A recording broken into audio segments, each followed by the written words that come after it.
जय जय जगन्नाथ जय जय जगन्नाथ जय जय जगन्नाथ। ये हूँ से पवित्र पीठ जो भगवान परम सेवक जयदेव महापुरुषंकर जन्मग्रहण होता एवं सारा संसार जिते भगवान को पछे पछे चले किंतु महाप्रभु जगन्नाथ कलाशांत जयदेव महापुरुषंकर पछे पछे जाउथिले कारण केवल महापुरुषंकर भक्ति रे भाव रे बंधा हो जाइथिले।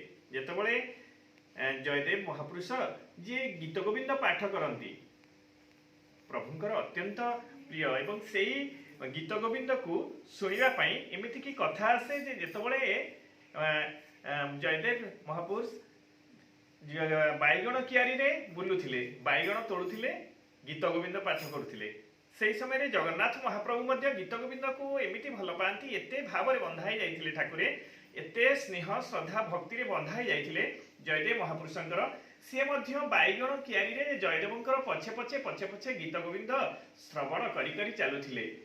केड़े सुंदर भक्तिमय परिवेश केड़े सुंदर भावर कथा तेणु प्रभुंकर भक्ति प्रभुंकर भाव रे जी थाए एवं जगन्नाथ महाप्रभुंकर रत्न सिंहासन रे परदिन वस्त्र रे बैगण कंटा लगी बैगण फूल लगी बैगण डाल लगी देखा है।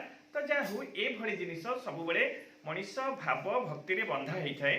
तो ये परिवेश रे ईश्वर को आराधना ये भक्ति रे भगवान सेवा भगवान कृपा मनीष जदि प्राप्त हुए ताहले जीवन धन्य होता है। आपण कौन परिस्थिति रे कौन अवस्था रे भगवान को किनी पारिबे नहीं केही मध्य किनी नाहंती केवल मात्र जदि केवल केवल भक्ति रे एवं भगवान भाव रे समर्पण भाव रे सर्वधर्माणां परित्यज्य मामेकं शरणं व्रज अहं तं सर्वपापेभ्यो मोक्षयिष्यामि महाशुचः। तो यही हेउची से पवित्र पीठ जोठी महापुरुष विद्यमान करिसंती एवं एही से तालपत्र अनेक गीत गोविंदर अनेक पोथी ए जगह मध्य रही जहाँ स्वयं जयदेव महापुरुष रचना करथिले। देखंतु तालपत्र चित्र में गीत गोविंद लिखा जाइछि जहाँ जयदेव महापुरुष रचना करथिले एगुड़े सब संग्रहालय भाव में सरकार द्वारा